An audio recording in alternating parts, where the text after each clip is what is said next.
Want to cancel your Tesco Mobile rolling contract?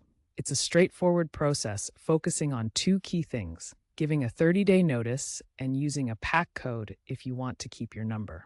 First, you must provide at least 30 days written notice to Tesco Mobile before your next billing cycle. Failure to do so may result in charges for another month of service. Second, request a porting authorization code PAC from Tesco Mobile to keep your phone number when switching providers.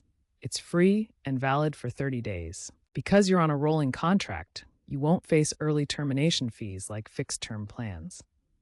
However, missing the 30-day notice means you may be charged for another month. This video explains the simple and fast way to cancel your rolling contract. To cancel your Tesco Mobile rolling contract, follow these step-by-step instructions for providing notice and obtaining your PAC code.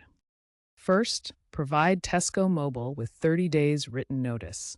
This is required by law to terminate your rolling contract.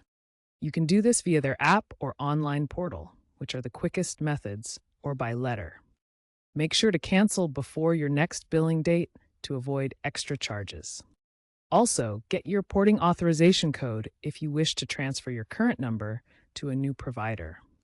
Contact Tesco Mobile customer service to request the PAC. Provide this code to your new provider. They'll handle the number transfer. The number transfer typically takes 1 to 2 days. Remember, without the PAC, you risk losing your number. Getting the PAC is free.